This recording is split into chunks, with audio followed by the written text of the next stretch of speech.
Welcome back to our channel. In this video, we'll be highlighting American celebrities who have passed away today and in the past few days, along with other notable figures from around the world. Before we proceed, we kindly ask you to show your love and support by giving this video a like. It truly means a lot to us. Thank you. And now, let's begin. I wish you all good news in your life, because when it's all said and done, it's really about family and friends. Ernie Anastos, the iconic voice of New York, and a legendary Emmy-winning anchor who felt like a neighbor to us all, has sadly passed away at the age of 82. WABC confirmed his departure on March 12th, marking a quiet end to a life spent at the very heart of the city's most historic moments. Ernie was a titan of the desk. With over 30 Emmys and a Lifetime Achievement Award, he was the only anchor to lead the news at New York's 3 major stations. He was our eyewitness to history, standing at the scene just moments before John Lennon's death and guiding us with a steady, comforting hand through the dark hours of September 11th. But reporting on tragedy for 40 years never hardened his heart. Instead, Ernie transformed his own path, moving from the front lines of crisis to become a beacon of hope. Then he launched Positively Ernie, choosing to highlight the goodness of the human spirit when the world felt most divided. He reinvented himself as a mentor, proving that a journalist's true legacy isn't just the facts, but the warmth and integrity they leave behind. He left us with one last heartfelt blessing: stay happy and healthy. New York has lost a true original. Do you remember Ernie's smile at the end of the night? Please share your memories below. Rest in peace, Ernie. Thank you for the light.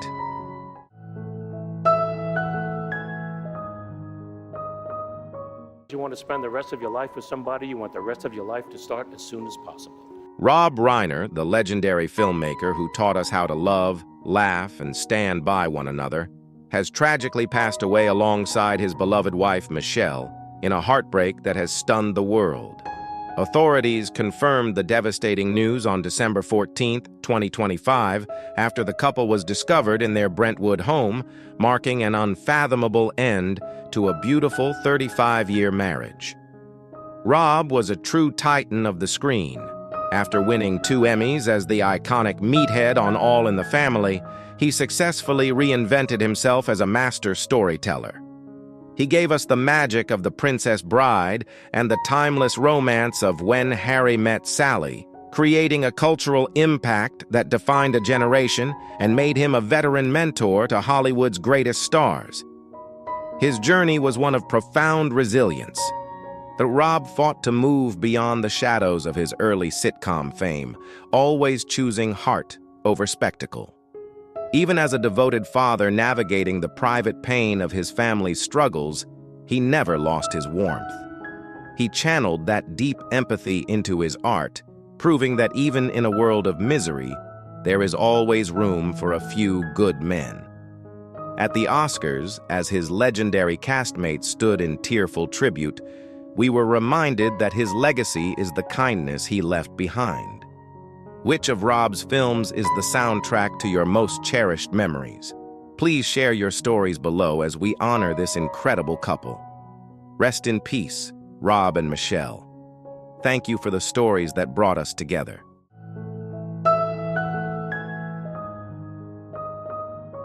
I done spent all my life trying to become an empty nester. I wanted my kids to go away, get out.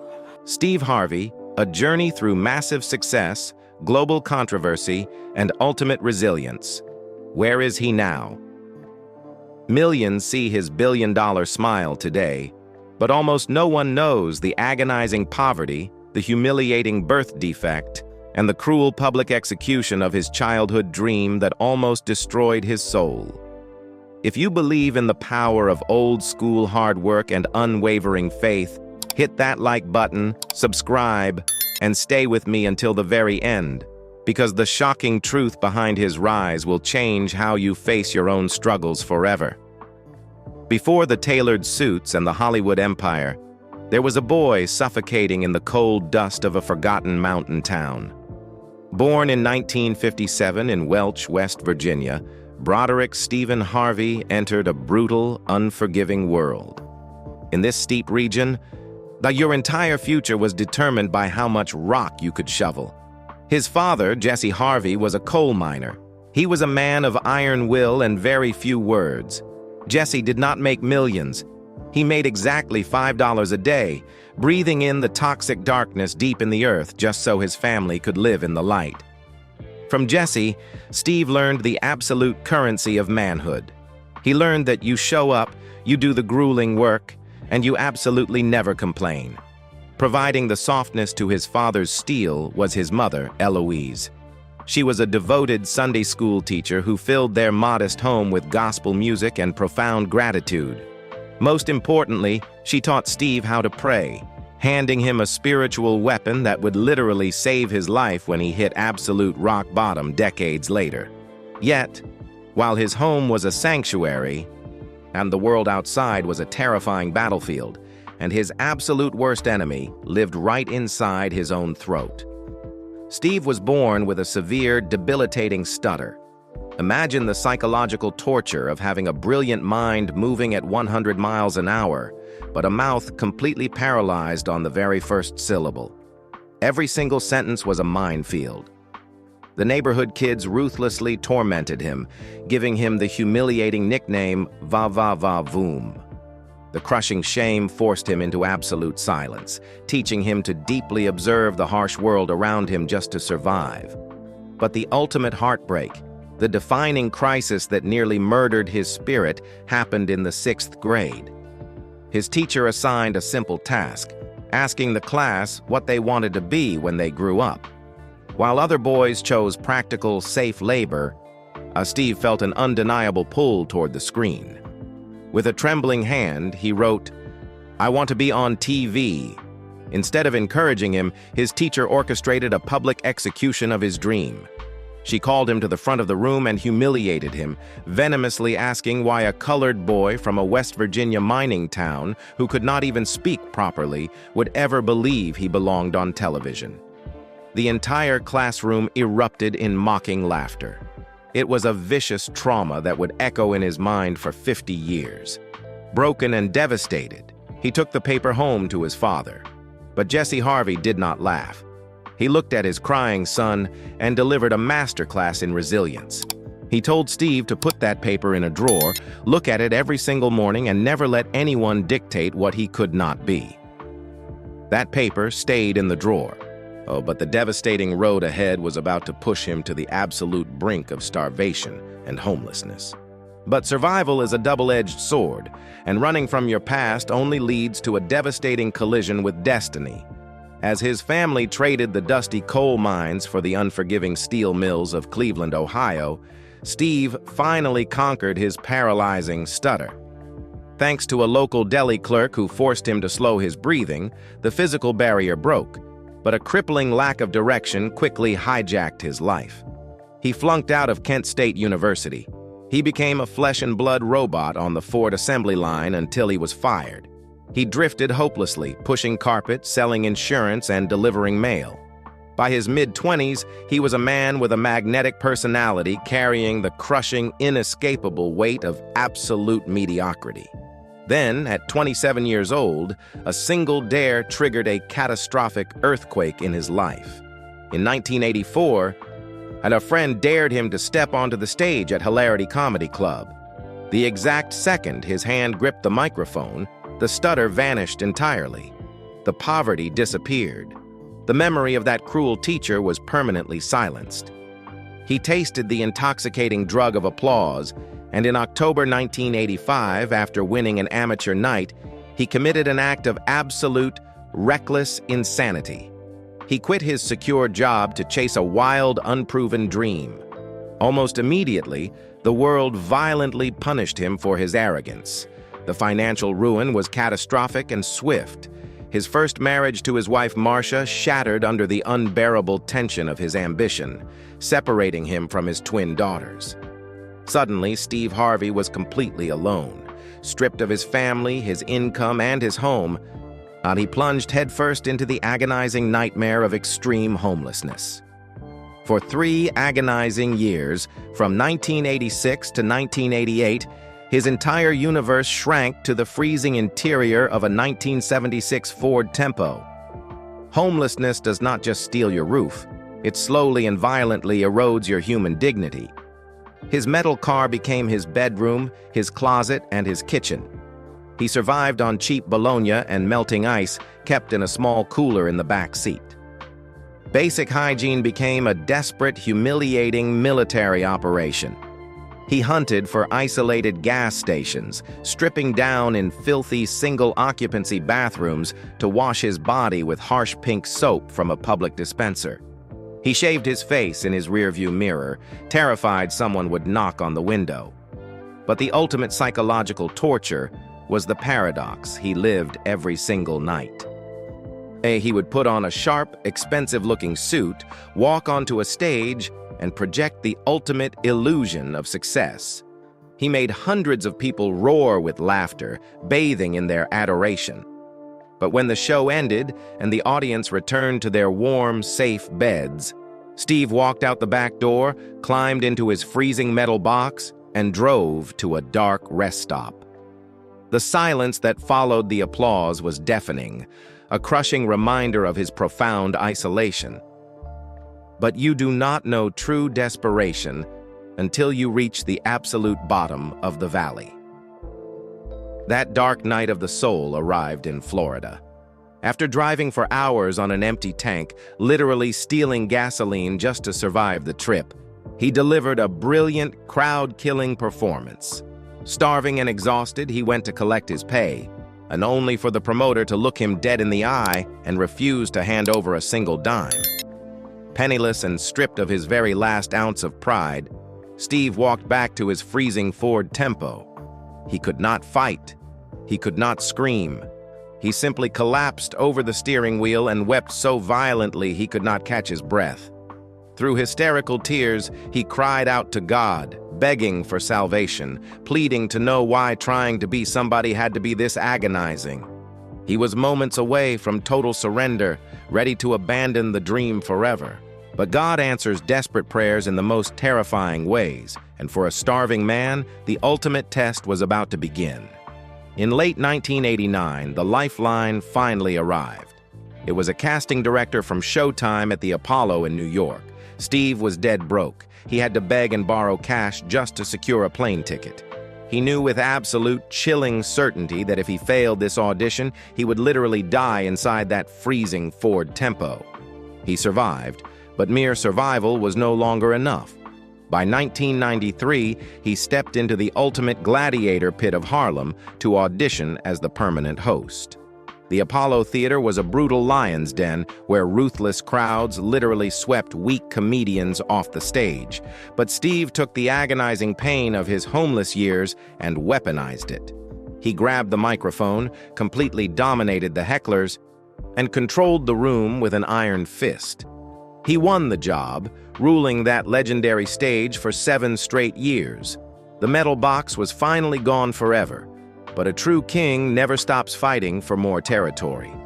In 1996, the WB network handed him the golden television ticket.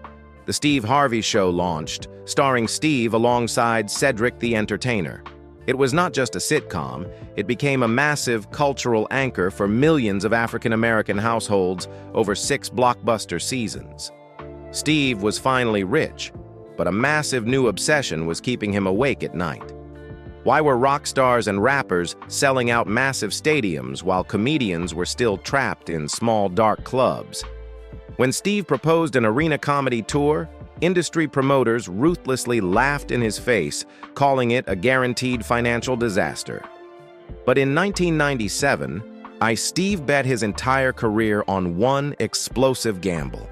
He united with D.L. Hewley, Cedric the Entertainer, and the fearless Bernie Mac to create the Kings of Comedy. It did not just work. It completely detonated the entertainment industry. It became the highest-grossing comedy tour in history, transforming a simple stand-up show into a monumental cultural family reunion. By the time director Spike Lee filmed their documentary in 2000, Steve had reached the undisputed mountaintop. Wearing expensive electric blue suits, lighting cigars on stage, and holding the microphone like a royal scepter, he successfully spun his agonizing childhood trauma and extreme poverty into pure gold. He had finally conquered the world. But standing at the very peak of the mountain is the most dangerous place of all, because an unexpected cultural shift was coming to tear his newly built empire down. In Hollywood, reaching the absolute top is a brutal war, but staying there requires a terrifying willingness to destroy your own past before it destroys you.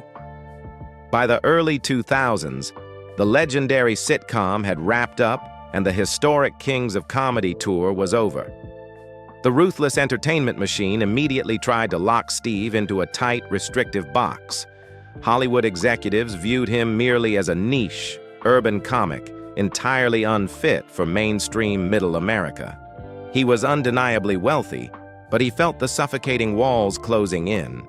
He wisely realized that the grueling, exhausting road of stand-up comedy was severely limiting his ultimate potential, and if he did not aggressively reinvent himself, his empire would violently perish. He executed a shocking, brilliant pivot into the intimate world of morning radio.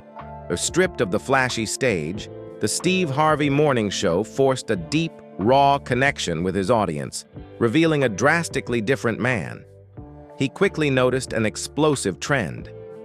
The phone lines were completely jammed by thousands of desperate women begging for the brutal truth about how men actually operate. Instead of brushing them off with a cheap joke, Steve delivered the harsh, unvarnished reality from the perspective of a man who had survived a profoundly rough life. This unexpected connection triggered a cultural nuclear bomb. In 2009, he released the book Act Like a Lady, Think Like a Man. The massive impact was absolutely staggering. He instantly transformed from a comedian into a highly trusted national relationship guru. The book fiercely dominated the New York Times bestseller list for an incredible 64 weeks, was translated into 30 languages, and spawned blockbuster movies. He had brilliantly unlocked a colossal, global audience that Hollywood swore he could never reach. Armed with this supreme new leverage, he took the most dangerous gamble of his entire life. In 2010, desperate producers begged him to take over Family Feud, a dying dinosaur of a game show on the verge of total cancellation. His frantic agents warned him that game shows are the ultimate graveyard where legendary careers go to die. But Steve saw a massive, unscripted stage and demanded total creative control. He completely destroyed the polite, traditional host rulebook. When a contestant gave a ridiculously foolish answer, Steve stopped the show, ruthlessly roasted them, and stared directly into the camera, breaking the fourth wall to share the hilarious confusion with millions of viewers at home. The shocking results completely shattered television history. Ratings did not just improve, they quadrupled, violently dethroning untouchable giants like Wheel of Fortune and Jeopardy! To match his colossal new empire, he aggressively overhauled his image. The signature fade was shaved completely bald, and the baggy suits were replaced by razor-sharp, custom-tailored silks. Steve Harvey looked like a ruthless, untouchable CEO. He had completely conquered television, radio, and publishing. But the higher you climb, the thinner the air becomes, and the entire world was eagerly waiting for him to make one catastrophic, unforgivable mistake on the biggest stage on Earth. But the universe has a terrifying way of testing a man just when he believes he is finally bulletproof. In December 2015, Steve stood on the magnificent global stage of the Miss Universe pageant. This was supposed to be his ultimate victory lap, broadcasting to 500 million people worldwide. Instead, it became a catastrophic nightmare. Looking at a confusing cue card, he mistakenly crowned Miss Colombia instead of the actual winner, Miss Philippines. The control booth erupted in absolute panic, screaming in his earpiece to let the broadcast end and fix it backstage. But Steve Harvey, the proud son of a West Virginia coal miner, refused the coward's way out. He bravely walked back out onto that stage and confessed his colossal mistake on live television. The visceral backlash was nuclear, and he was ruthlessly hunted online and received vicious death threats. Sitting alone in the dark of his hotel room, the crushing isolation felt exactly like those freezing nights in the Ford Tempo. Yet, he refused to blame the card. He took absolute accountability. He did not hide in shame. He confronted the crisis head-on, eventually bringing Miss Columbia onto his show for a tearful, deeply human reconciliation. He transformed the greatest public humiliation in television history into a legendary masterclass on integrity. This profound public redemption perfectly mirrored his intense private healing. For years, the brutal pursuit of massive success had estranged him from his twin daughters, Brandy and Carly. But Steve finally dropped his massive ego, looked his girls in the eyes, and offered a powerful, unconditional apology for his past absence. His ultimate savior came in the form of his beautiful wife, Marjorie. She became the fierce matriarch who healed his fractured family, teaching him how to be a truly present father rather than just a man who signs checks. With his soul finally at peace, his mission dramatically shifted. In 2016, a raw, unscripted moment during a commercial break went massively viral. He delivered his now legendary jump sermon. He passionately warned his audience that God has a magnificent life waiting for them, but they will never soar unless they are brave enough to jump into the terrifying unknown. He was not speaking in empty metaphors. He was talking about freezing in his car in 1985. Now, as we stand here in 2026, with Steve approaching his 70th year, he operates with a fierce urgency for legacy, not money. Through the Steve and Marjorie Harvey Foundation, he brings fatherless boys to his Georgia ranch. He stands before these hardened young men and tells them the raw truth about the paralyzing stutter, the extreme poverty, and the cheap pink gas station soap, completely shattering the glamorous myth of instant success. Tell me in the comments below, what was the greatest leap of faith you ever took in your own life? Have you ever had to jump before you knew where you would land? Ultimately, Steve Harvey is the undisputed king of reinvention. His extraordinary life is not some magical fairy tale built on pure luck. It is a brutal, beautiful testament to relentless grit and the sheer refusal to lay down and die in the dark.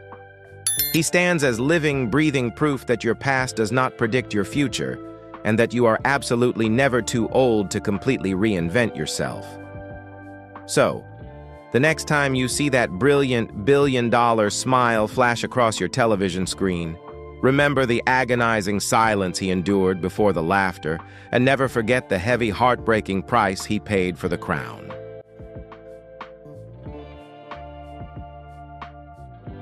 You know what I mean? Holler back till he stand up, you know? Lord Sear, the unforgettable soul of Shade 45, and the man whose infectious laughter felt like a daily hug from a friend, has tragically passed away at 52. SiriusXM confirmed the loss on March 11th. It's hard to imagine the silence, especially as he was still cracking jokes with his brothers just 2 days before the world went quiet. Sear was the pulse of the culture. From the gritty 1990s underground scene to becoming a cornerstone of Eminem's radio in 2004, he was more than a DJ. He was a trusted companion. Whether through the Anger Management Tour or his iconic voice in Grand Theft Auto 3, he soundtracked our lives with raw joy. His greatest victory was his courageous comeback. After a severe 2022 health crisis nearly took his voice, Sear fought his way back to the mic in 2023. He reinvented himself as a veteran mentor, proving that even when life tries to silence you, your legacy of resilience screams louder. We've lost our favorite radio brother, the one who made the heavy days feel lighter. Did Sear's laugh ever brighten your morning commute? Share your cherished memories below as we say goodbye to a true original. Rest easy, Sear. Thank you for the laughter.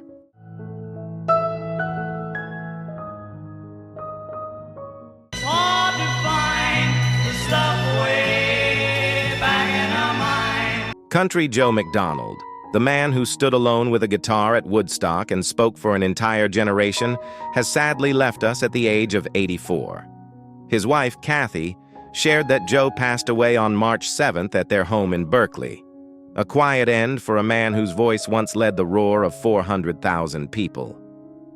Joe first found his rhythm in the 1965 San Francisco scene, but it was his solo Defiance in 1969 that turned his music into a movement. His sharp wit and fixin'-to-die rag became the soundtrack to our youth, speaking the truth about the Vietnam era when we needed to hear it most. But his life was guided by a rare kind of empathy. A U.S. Navy veteran himself from 1959 to 1962, Joe understood the soldier's heart because he was one of them. He spent his later years ensuring his fellow Kiuyu Chien Bin were never forgotten. Releasing the Vietnam experience in 1985 and building memorials to heal the wounds of those the world tried to ignore. He wasn't just a singer. He was an honest brother who turned the anger of the past into a lifelong mission of healing. Joe was the humble warrior who stood by us through our nation's darkest hours. Do you remember the first time his voice made you feel less alone? Please share your memories below as we say goodbye to a true original. Rest easy, Joe. Thank you for standing with us.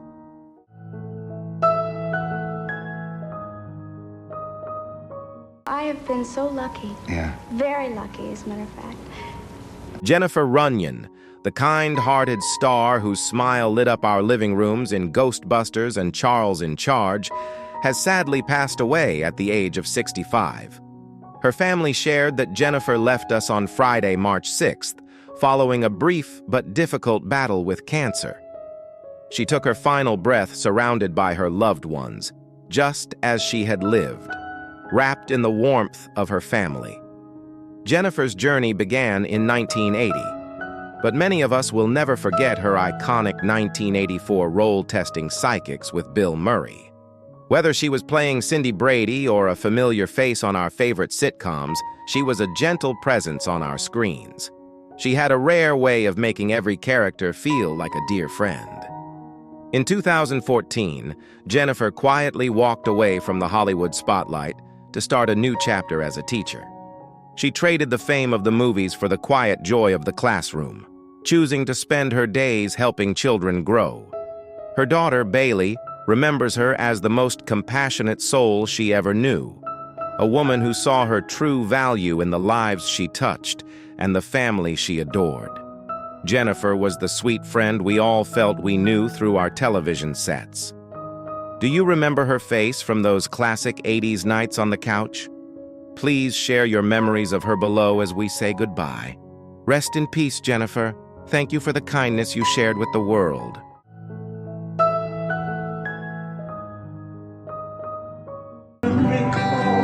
Some are dead, but some are living. Len Gary, the dear friend and original bandmate of John Lennon and Paul McCartney, who stood at the very birth of music history, has sadly passed away at the age of 84.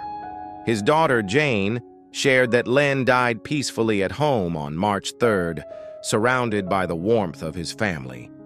His dear old mate, Paul McCartney, was among the first to pay tribute, remembering him as a truly lovely soul who never lost his kindness. In 1957, Len was the pulse of the Quarrymen, playing his tea-chest bass on the legendary night John first met Paul. He was a great singer who shared the stage at the iconic Cavern Club, standing right where the spark of rock and roll first caught fire, long before the world knew their names. But in 1958, his journey took a heartbreaking turn. A grueling battle with meningitis forced him into a hospital bed just as his mates began their climb to stardom. Len never let envy cloud his heart. Instead, he made a joyful comeback in 1994, returning to the stage to lead a reunited Quarrymen. He showed us that you don't need the world's spotlight to be a legend in the hearts of those who knew you. Len was the quiet soul who stayed true to his roots while his friends changed the world. Do you remember the simple magic of those early Liverpool days, Please share your memories of this original brother below. Rest in peace, Len. Thank you for being there at the beginning.